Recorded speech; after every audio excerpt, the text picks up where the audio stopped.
Nah, jadi kita tidak boleh dalam hidup ini ada sifat sombong sedikit pun, tidak boleh.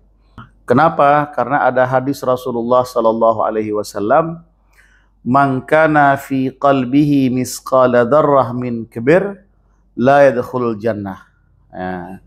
Atau la yadkhulul jannah man kana fi qalbihi misqala dzarrah min kibr. Tidak akan pernah masuk surga orang-orang yang dalam hatinya ada sifat sombong walaupun sedikit. Walaupun hanya semisqal zarrah, hanya sebiji sawi. Sedikit aja sombongnya. Tetap dikatakan oleh Rasulullah tidak akan bisa masuk dalam surganya Allah. Nauzubillah. Maka oleh sebab itu kami mengajak kepada kita semua, ayo kita memiliki sifat yang baik, itu sifat tawadhu, sifat merendahkan diri.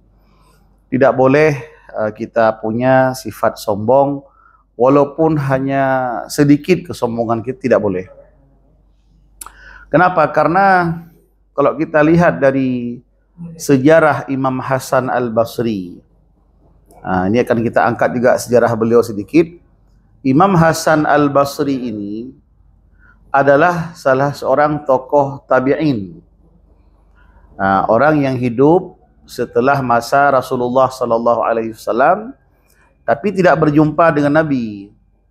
Hasan Al-Basri ini beliau lahir kira-kira 2 tahun sebelum berakhir masa Khalifah Umar bin Khattab radhiyallahu an.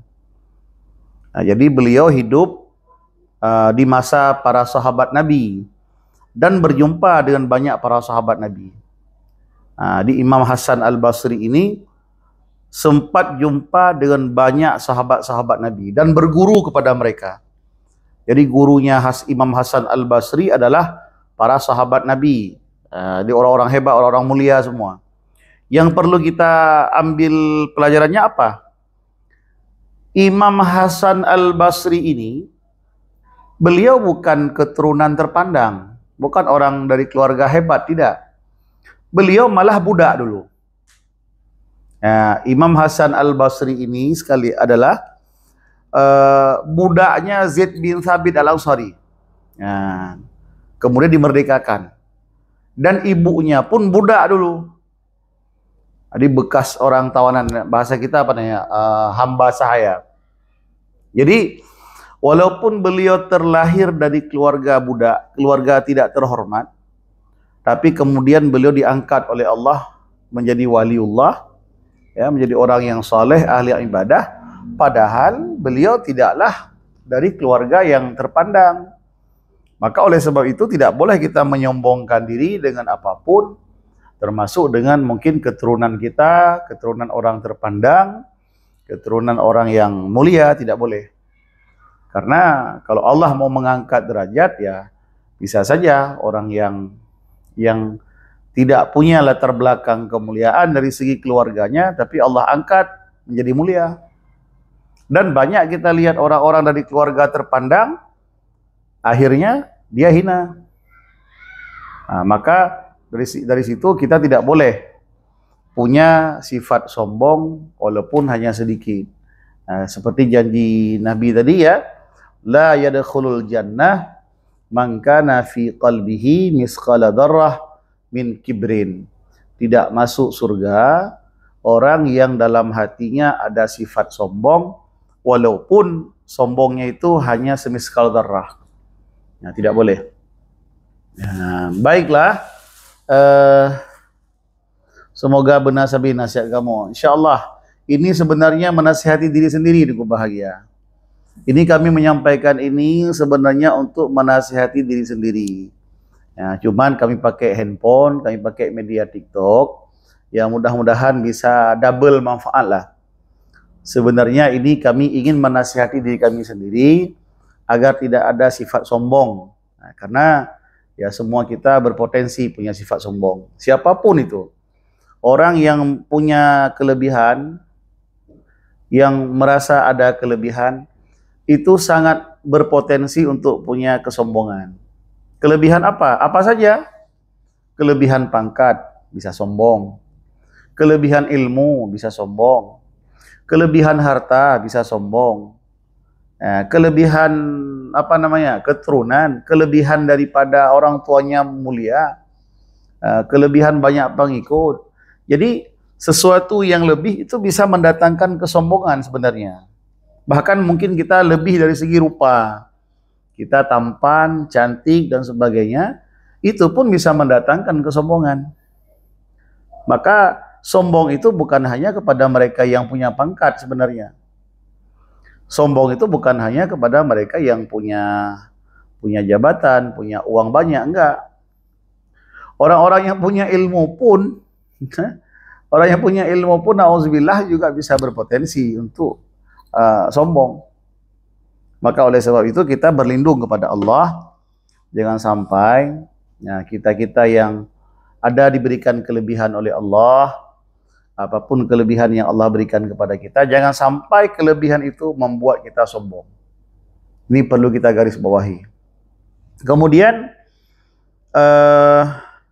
disebutkan oleh sebagian ulama adalah orang yang kokoh ilmunya adalah mereka yang mendapatkan 4 hal dari ilmunya. Ini perlu diingat. Orang-orang yang kokoh ilmunya, baru dikatakan ilmunya itu sudah kokoh, apabila dengan sebab ilmu itu dia mendapatkan 4 hal. Kalau dia tidak mendapatkan 4 hal dengan sebab ilmunya, berarti ilmunya enggak kokoh.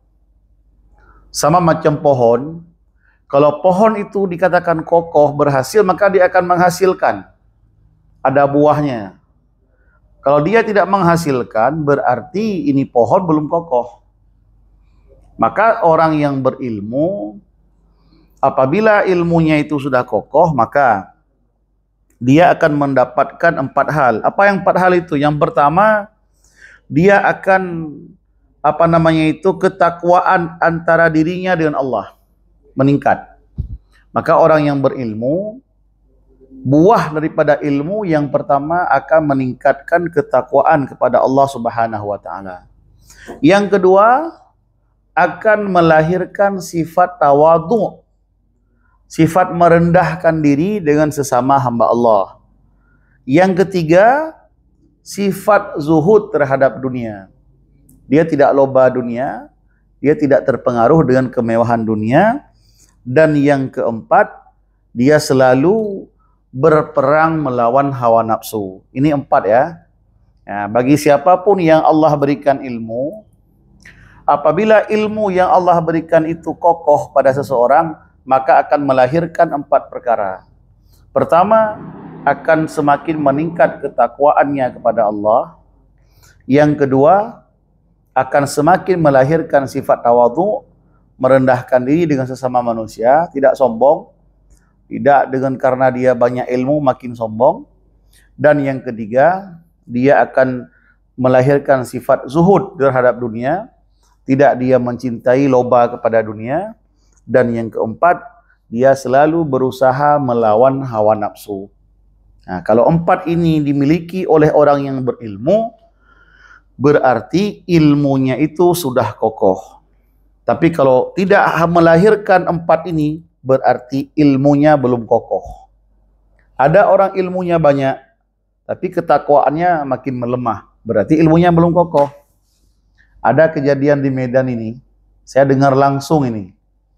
Saya dengar langsung dari kawan-kawan kita di Medan, yang mereka punya usaha, misalnya punya warung, punya grosir, usaha warung mie ataupun grosir dan sebagainya. Diceritakan kepada saya, Abi katanya, itu yang kerja di toko saya, itu alumni pondok katanya. Dan dia lama di pondok, sampai 6 tahun, 7 tahun. Kan udah banyak lah ilmunya itu, kalau sampai 6 tahun dia di pondok. Ya kan?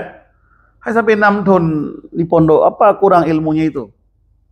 Tapi kata kawan saya ini, Abi, gak pernah dia sholat. Sibuk sama handphone, dia main game terus. Padahal dia sampai 6 tahun dia, 7 tahun dia belajar ilmu agama, Tapi setelah dia selesai dari belajar ilmu agama, ternyata bukan meningkat ketakwaan kepada Allah. Malah jangankan kita bilang jadi orang soleh, solat pun dia tinggalkan. Berarti ilmu yang dia cari selama ini tidak kokoh. Nah, maka oleh sebab itu, ya supaya kokoh ilmu, kita harus lihat diri kita masing-masing. Kalau pada kita hari ini ada 4 macam ini, berarti ilmu yang kita punya sudah kokoh insya-Allah. Apa itu 4? Yang pertama, semakin meningkat ketakwaan kepada Allah. Yang kedua, semakin tawadhu, semakin merendahkan diri dengan makhluk Allah. Yang ketiga, apa yang ketiga? Semakin kita zuhud terhadap dunia, tidak semakin gila dunia. Dan yang keempat, selalu berusaha untuk memerangi hawa nafsu. Ya, Bang Boy. Kemudian, sebagian ulama mengatakan begini. Nah, ini fakta apa yang dikatakan ulama ini. Kata ulama apa? Orang yang bersikap dengan sikap tawadhu, tidak sombong, ini akan melahirkan kecintaan di hati manusia-manusia lain. Coba tanya sama manusia lain. Kira-kira mereka lebih senang sama orang yang sombong apa sama orang yang tawadhu? Pasti semua akan menjawab mereka lebih senang kepada orang-orang yang tawadhu. Itulah kata ulama. Sikap tawadhu, sifat merendahkan diri, akan melahirkan sifat kecintaan dalam hati manusia lain. Nah, sebenarnya kalau pengen dicintai orang gampang. Cukup kita bersifat tawadhu, insya Allah manusia lain semuanya akan mencintai kita. Dan kalau kita tawadhu, orang lain pun akan tawadhu sama kita. Tapi kalau kita sombong, orang pun akan menyombongkan diri kepada kita. Oleh sebab itu jangan sombong-sombong dalam hidup ini. Kita cuma sebentar hidup dalam dunia ini, apa yang kita sombongkan. Kemudian Habib Abdullah Al-Haddad, Habib Abdullah Al-Haddad pernah menyebutkan bahwa tanda yang paling kuat yang menunjukkan seseorang itu sempurna akalnya, tanda seseorang itu akalnya sempurna, dia tidak berat hati memuji orang lain. Dikala dia melihat orang lain punya kelebihan, dia itu ringan memujinya, tidak berat. Apalagi ini biasanya kan yang seleting ya, yang selevel, yang sebaya. Dikala kawan-kawan kita punya kelebihan, ada orang yang agak berat mengakui kelebihan orang lain, apalagi memujinya. Oh, itu kawan saya itu hebat dia, bagus dia, pintar dia. Ya, jangankan mengakui, memuji begitu, mengakui kelebihannya aja berat. Nah, itu tanda orang yang nggak sempurna akal. Tapi orang yang akal sempurna, dikala dia melihat orang lain punya kelebihan, dia tidak segan-segan untuk memujinya. Bukan hanya mengakui, tapi memuji. Maka kalau kita lihat ada orang yang suka memuji orang dengan ikhlas, ya bukan pujian ece-ece ya, bukan pujian karena nggak enak, tapi memang murni dia memuji karena kelebihan orang lain. Maka orang yang memuji ini adalah orang yang akalnya sempurna.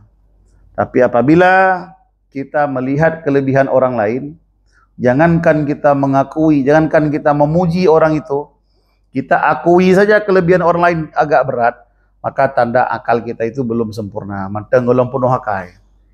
Nah, itu kata Imam Abdullah Al-Haddad.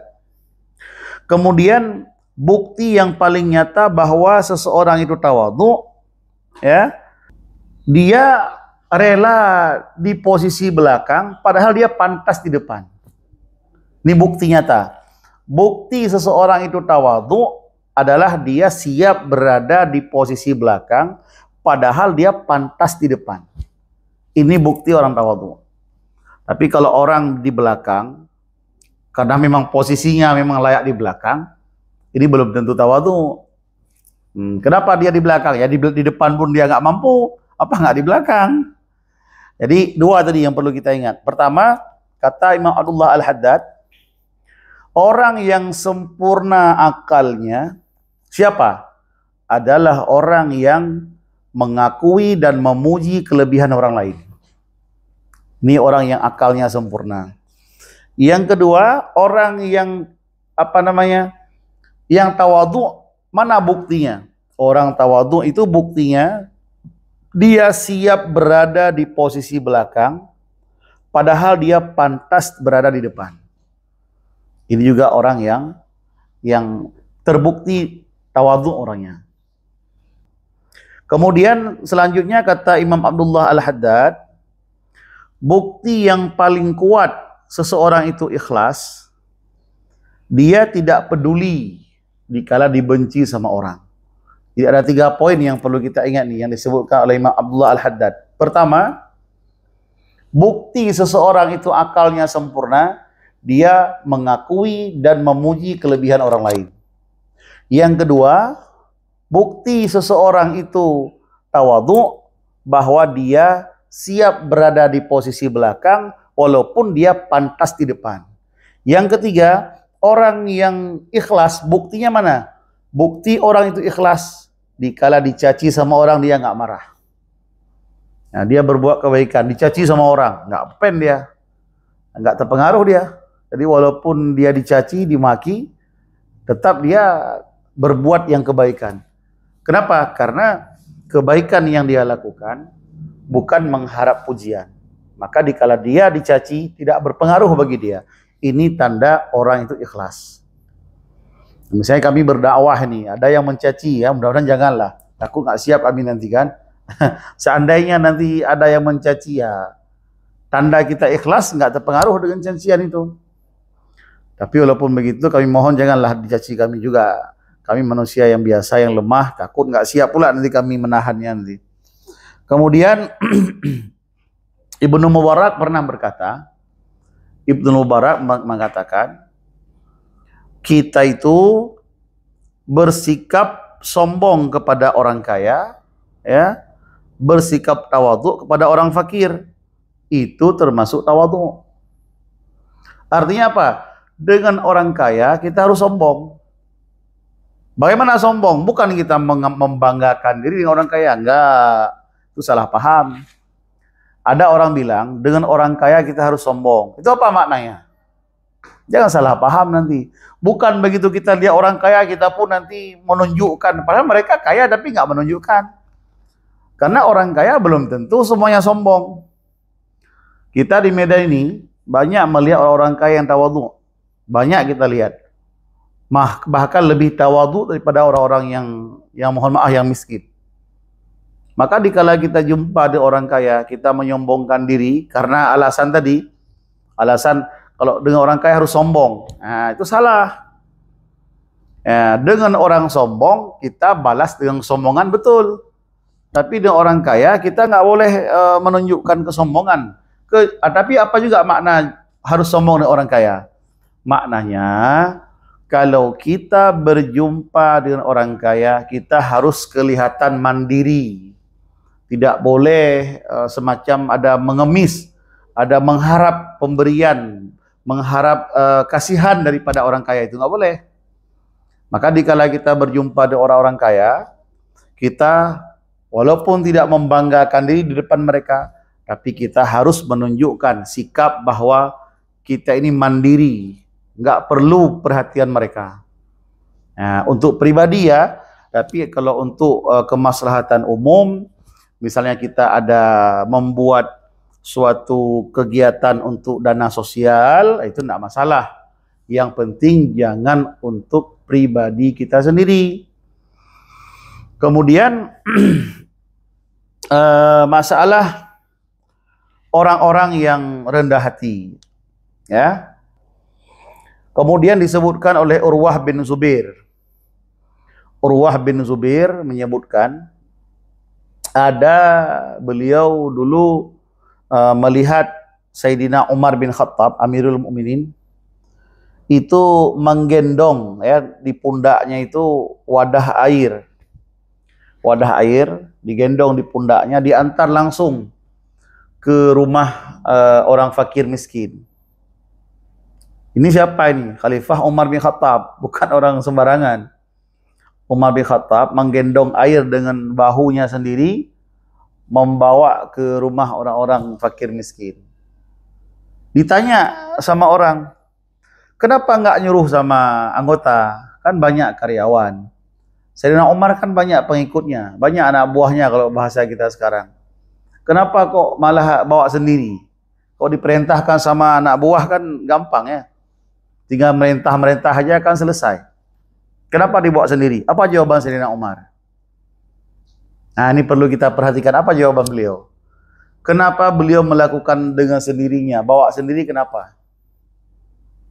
Karena beliau bilang begini, di saat orang banyak datang kepadaku mendengarkan nasihatku, maka kesombonganku naik. Kan begitu kan? Dikala banyak orang datang sama kita minta nasihat, kita merasakan didengar. Apa yang kita sampaikan merasa didengar sama orang. Nah, berarti aku agak hebat lah, ucapanku didengar sama orang. Orang patuh sama aku. Kan naik rasa sombong itu. Maka beliau menggendong air dengan bahunya sendiri. Beliau bawa sendiri ke rumah-rumah. Itu apa? Untuk menekan kembali tensi sombong itu. Tensi sombong yang sempat naik waktu banyak orang mendengarkan nasihat beliau, ucapan beliau, ini harus diturunkan kembali. Maka cara menurunkan apa? Dengan melakukan hal-hal yang secara kasat mata ini pekerjaan remeh. Nah, ada dulu dikisahkan di Mesir. Di Mesir ada ulama-ulama yang alim, luar biasa alimnya. Dan kadang-kadang mereka itu datang ke kamar mandi, ke toilet, bersihkan toilet sendiri. Langka kan kita dapati yang model begini kan? Jadi di Mesir itu ada ulama-ulama hebat, mereka kadang-kadang membersihkan toilet sendiri. Bawa sikat di rumah, bersihkan toilet sendirian. Ini kenapa mereka buat begini? Itu tadi, mereka ingin membunuh rasa sombong di hatinya. Maka dengan berbuat hal-hal yang begitu, ini bisa menekan tensi sombong. Nah, maka kita boleh praktekkan sesekali. Buat hal-hal yang dipandang orang ini kayaknya kerjaan orang-orang biasa. Padahal kita bukan orang biasa kan. Misalnya, apa tujuan kita buat begitu? Supaya tensi kesombongan itu menurun. Dengan kita gosok sikat toilet sendirian, ini kan kita merasa hina.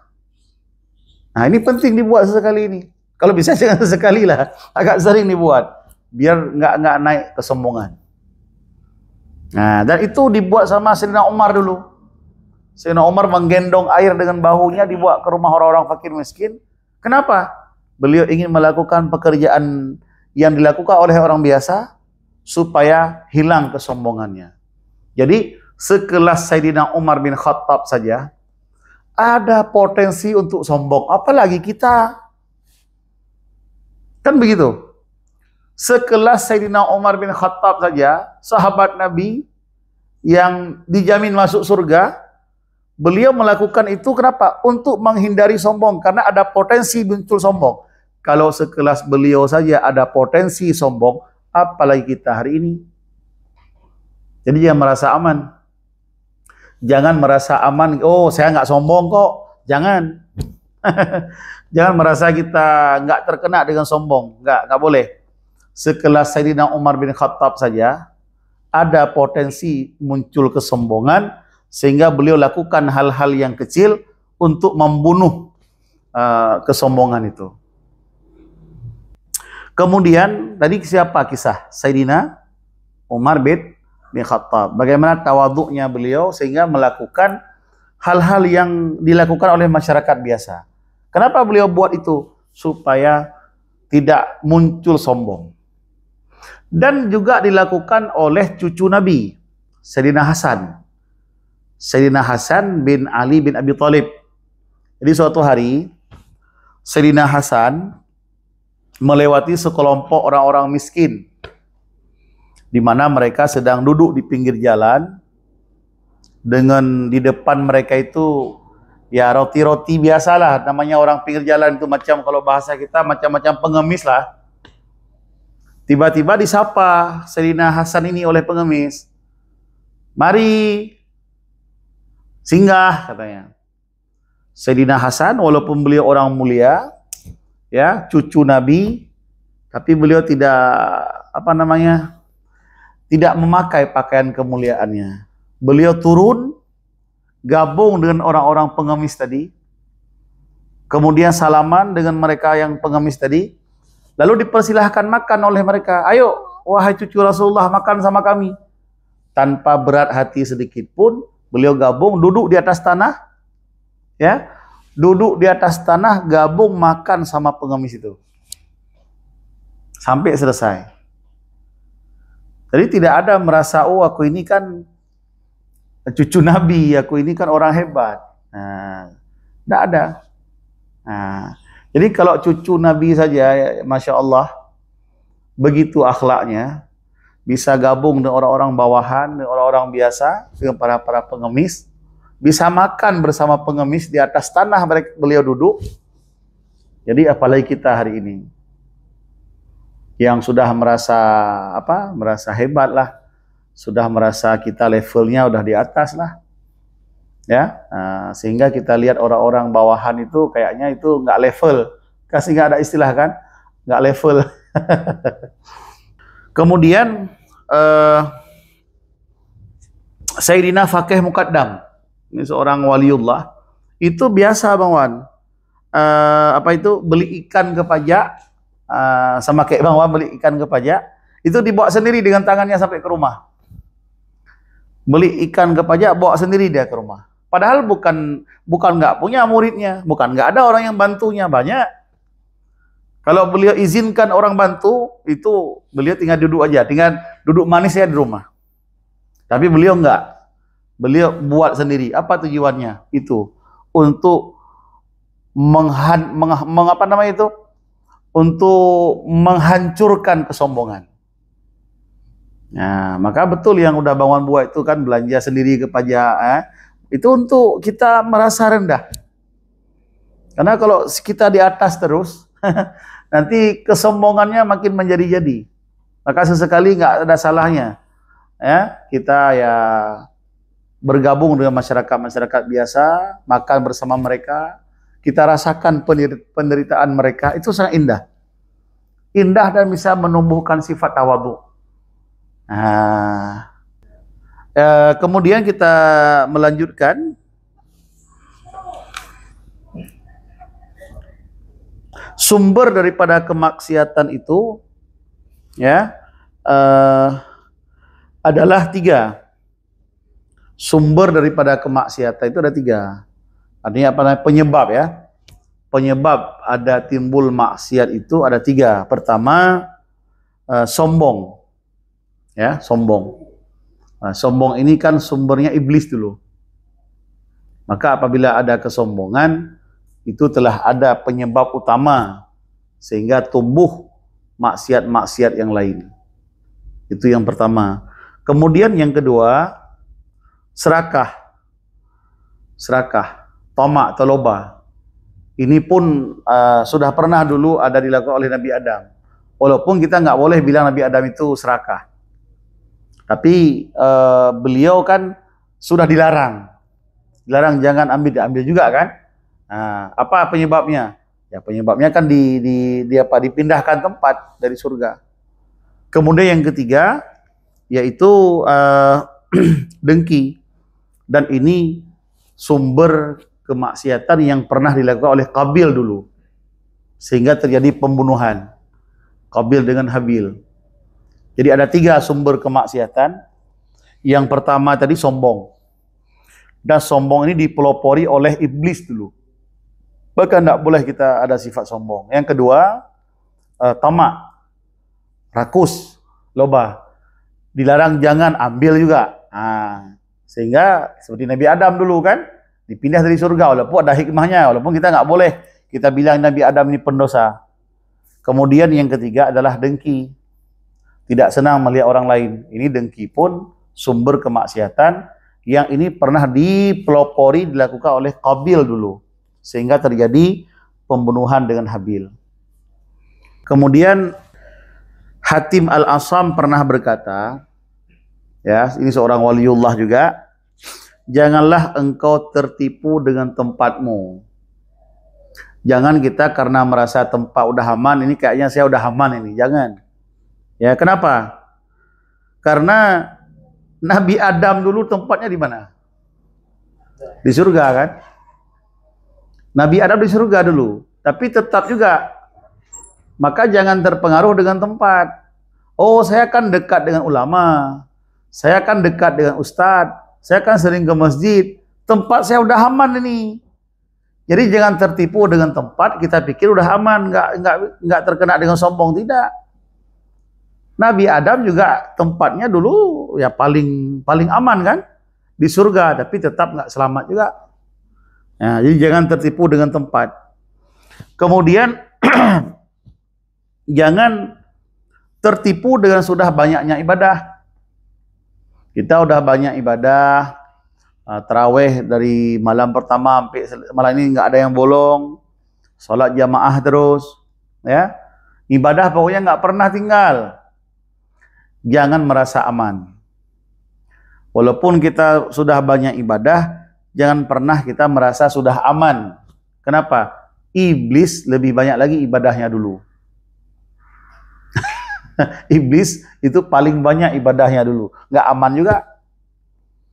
Jangan tertipu dengan tempat. Nabi Adam tempatnya di mana dulu? Surga, kena juga. Iblis di mana? Iblis ibadahnya luar biasa dulu. Maka jangan tertipu dengan kita sudah banyak ibadah. Kemudian jangan tertipu dengan banyak ilmu. Saya udah alim, udah ngaji kitab ini, kitab itu, udah kemana-mana, bukan hanya dalam negeri, keluar negeri pun udah belajar. Udah aman? Belum. Ya, Syekh Bal'am dulu. Syekh Bal'am, jangankan dia, muridnya saja udah bisa terbang ke awan katanya. Itu saking hebatnya ilmu. Bisa membaca di Lauh Mahfud. Ya, nah, di ilmu Allah itu asma Allah bisa dipahami semua sama dia. Jadi jangan tertipu dengan kita sudah banyak ilmu. Ya, maka Syekh Bal'am pun ya akhirnya jadi kafir juga kan. Dan jangan tertipu dengan kita sering jumpa dengan orang soleh. Udah berapa? 4. Pertama, jangan tertipu dengan tempat. Kenapa? Karena Nabi Adam dulu tempatnya di mana? Surga. Kena juga kan. Jangan tertipu dengan banyak ibadah. Karena dulu iblis nggak tanggung-tanggung ibadahnya, kena juga dia. Ketiga, jangan tertipu dengan banyak ilmu. Dulu Syekh Bal'am kurang apa ilmunya, kena juga, jadi kafir. Keempat, jangan tertipu kita dengan sering melihat orang soleh. Jumpa sama orang soleh, jangan tertipu ya kita pikir udah aman. Kita dekat sama ulama, tengok ulama, jangan. Kenapa? Dulu Abu Lahab sering juga lihat Nabi. Abu Lahab dulu, Abu Jahal sering lihat Nabi. Nggak juga mendapatkan hidayah. Mampus juga dia kan? Maka jangan tertipu dengan itu.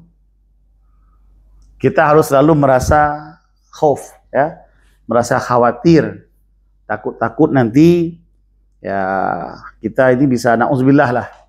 Maka jangan sombong. Sombong, saya kan dekat sama ulama, dekat sama ustadz, saya kan pendampingnya ulama. Jangan sombong. Tunggu dulu bang, jangan sombong. Ini kan bicara jangan sombong kan? Jangan Anda sombong karena tempat tinggal Anda bagus, jangan.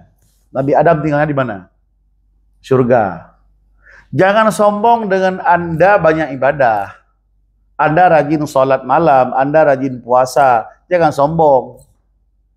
Iblis kurang apa ibadahnya? Jangan sombong karena Anda banyak ilmu, Anda mentahqiq kitab, jangan sombong. Syekh Bal'am kurang apa ilmunya?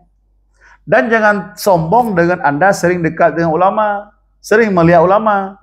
Abu Lahab, siapa yang dilihatnya? Nabi Muhammad dilihat langsung.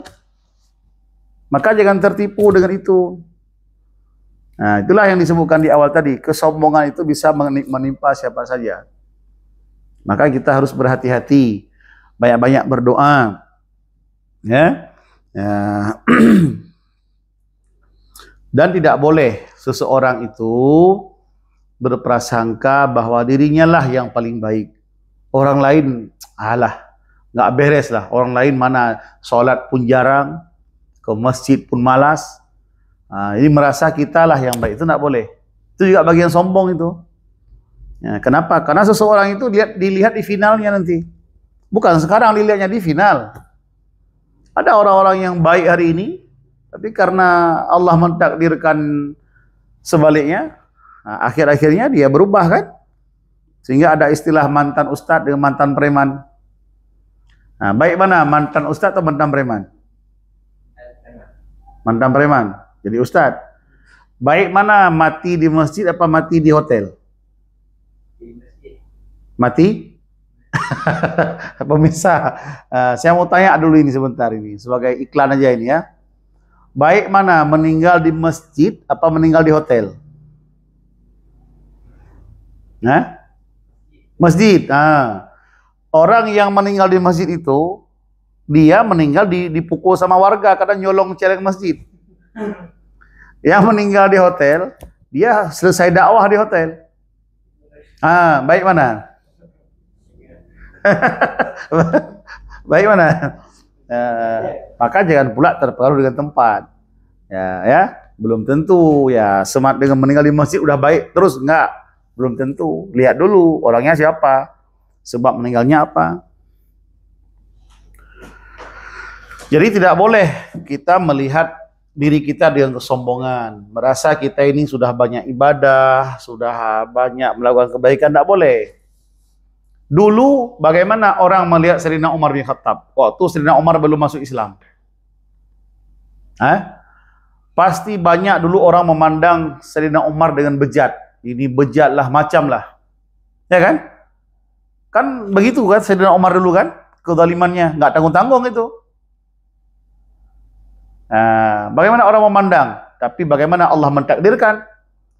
Allah balik keadaan Sayyidina Umar bin Khattab masuk Islam, kemudian menjadi pembela Islam, ya, di barisan terdepan, dan menjadi salah satu sahabat yang dijamin masuk surga. Tapi sebelum itu beliau di mana? Apa kegiatannya? Apa aktivitasnya? Maksiat. Maka kita dikala melihat orang-orang yang bermaksiat hari ini, jangan langsung kita memvonis ini orang penghuni neraka lah dan sebagainya. Nggak boleh. Nggak boleh. Ini kita belum final. Allah masih bisa membolak-balikkan hati hambanya. Kemudian siapapun yang kita lihat, ya, siapapun yang kita lihat, kita harus melihat dengan sisi-sisi kebaikan. Kita lihat anak-anak, kita pun harus senang. Ini anak-anak belum banyak dosanya. Saya lebih tua dari dia, dosa saya lebih banyak. Ini anak-anak ini dosanya belum banyak. Sehingga kita nggak sombong. Lihat orang tua, ya, orang tua ini sholatnya udah lebih banyak daripada saya. Karena usianya lebih banyak, dia lebih duluan balik, pasti lebih duluan beliau sholat. Jadi sholatnya lebih banyak. Jadi kita nggak sombong. Melihat anak kecil kita nggak sombong, melihat orang besar pun kita nggak sombong. Karena bahaya sombong ini. Karena hadis Nabi, la yadkhulul jannah man kana fi qalbihi misqala dzarrah min kibir. Tidak masuk surga orang yang dalam hatinya ada rasa sombong walaupun semiskal zarrah. Walaupun sebiji sawi ada sombong, nggak masuk surga. Nauzubillah. Maka perlu kita ingatkan berulang kali ini. Jangan sampai ada bersemayam dalam hati kita sifat sombong. Ya. Kemudian Imam Hasan Al-Basri yang kita sebutkan tadi di awal, seorang budak yang kemudian menjadi waliullah, beliau pernah berkata, barang siapa yang berbuat dosa karena syahwatnya, maka masih bisa diharapkan taubatnya. Tapi seseorang yang berbuat dosa karena kesombongannya, ini berat untuk taubatnya. Saya ulangi. Siapa yang berbuat dosa karena syahwatnya, karena keinginan hawa nafsunya, maka ini peluang taubatnya besar. Tapi kalau dia berbuat maksiat dengan kesombongannya, maka ini peluang untuk taubatnya kecil. Nah, kenapa begitu? Karena kita lihat dulu Nabi Adam berbuat dosa karena apa? Syahwat kan? Keinginan, ingin makan yang dilarang Allah. Ingin makan buah-buahan yang dilarang. Tapi kan diterima taubatnya oleh Allah. Iblis, apa maksiatnya? Sombong. Ya kan? Payah taubatnya. Maka hati-hati kalau melakukan maksiat dengan kesombongan. Nah, dulu Nabi Adam bermaksiat dengan cara memperturutkan keinginan, itu makan buah terlarang, akhirnya bertaubat. Iblis maksiat dengan kesombongannya, sampai kapanpun tidak diterima taubatnya. Nah,